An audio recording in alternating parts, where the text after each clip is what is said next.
How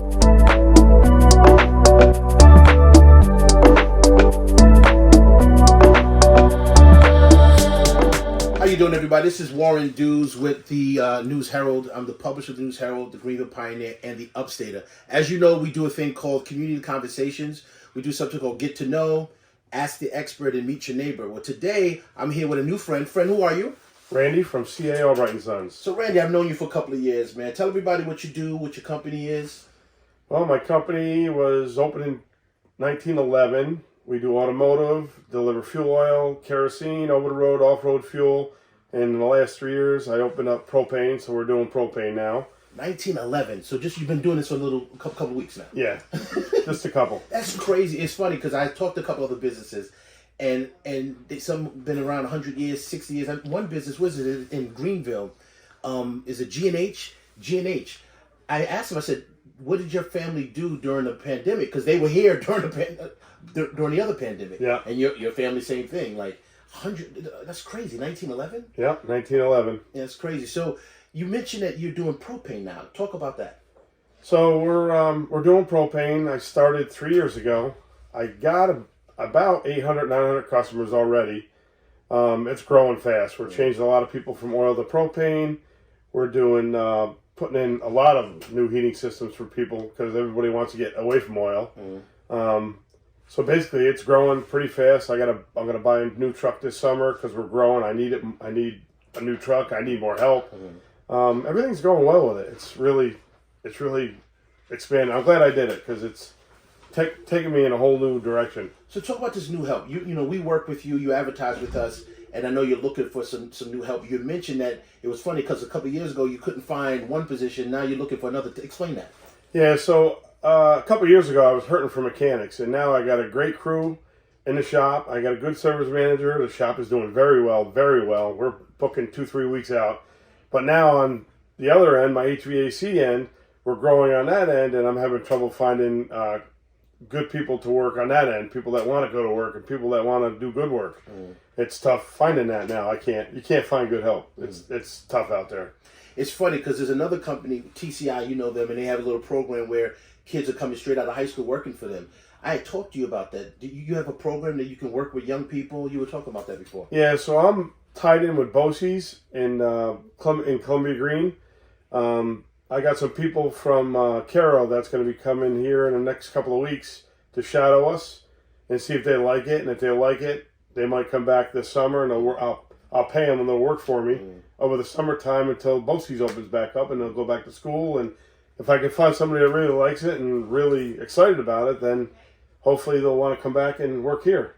So why do you enjoy this thing that you're doing here? Your family's been doing it for over 100, way over 100 years. Why are you doing this? I've been in it since I was probably 10 or 11 years old. When my grandfather owned it, I was pumping gas out front. I'd help him do all I can do, and I grew up, and I wanted to be a mechanic, so I went to a trade school and got to be a diesel mechanic. And I've worked here like 30, 40 years, and I saw the family business, and I don't want it to close. I always told my wife, if something happens to me, don't close Albright's. Keep it going. Keep it going. But trying to get the next generation, I got 3 grandsons, and maybe they'll be interested, maybe not.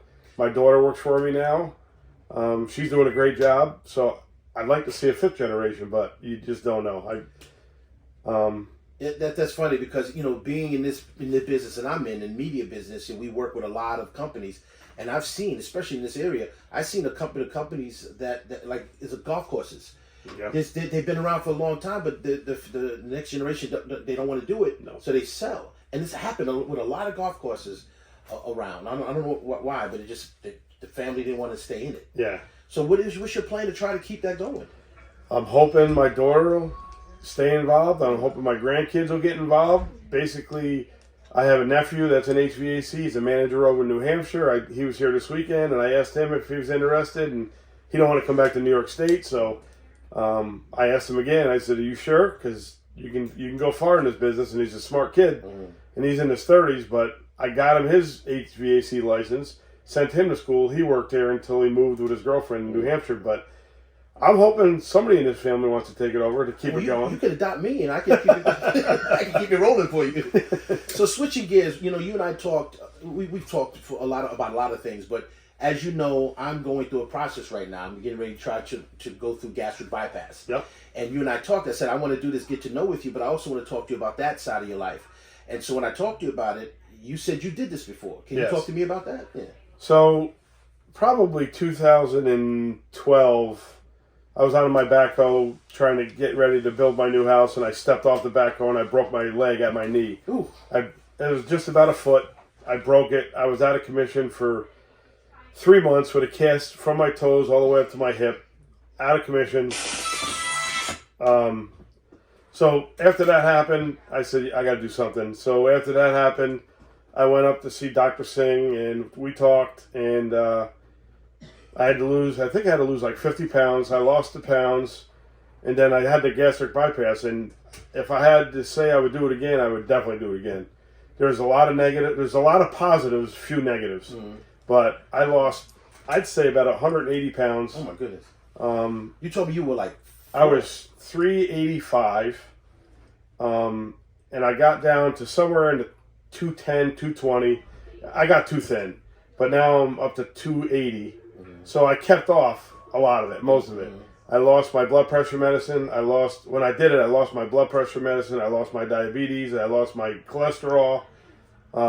Everything went down. Blood pressure. I'm still on blood pressure medicine. Mm-hmm. Diabetes is gone.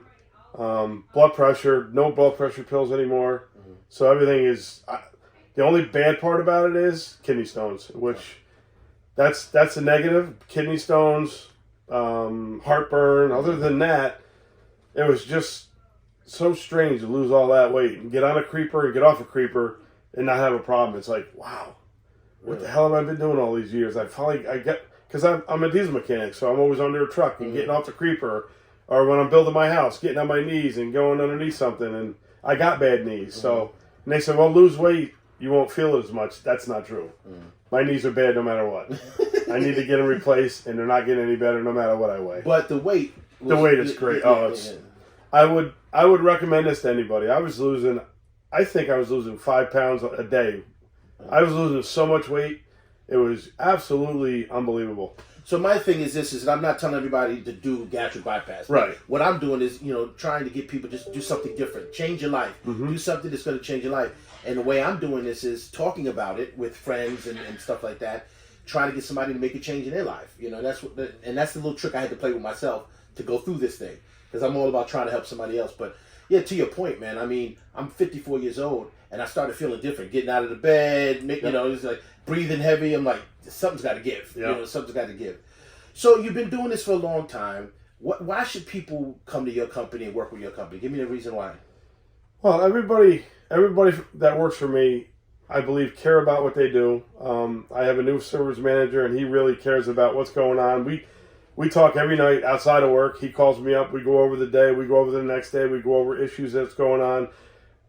Everybody cares. And when it comes to helping people, everybody that are here, we help people. I donate. I try to do what I can for people.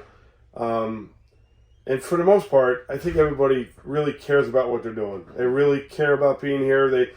The first time ever, I actually had a Christmas party, and I had it at the Century House. And instead of doing it at a local restaurant, I wanted to do something different for my employees. So I went up to the Century House. I got all the rooms for the guys and the girls. We all stayed overnight.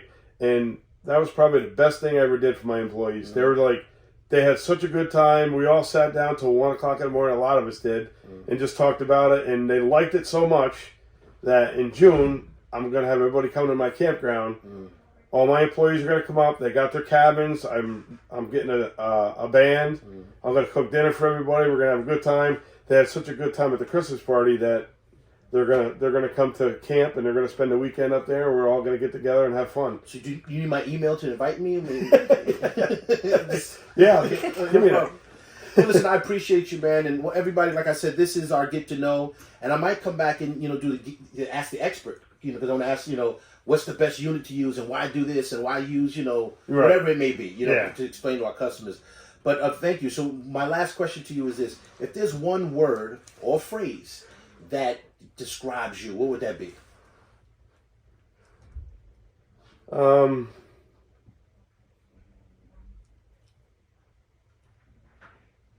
I believe I'm a caring and giving person.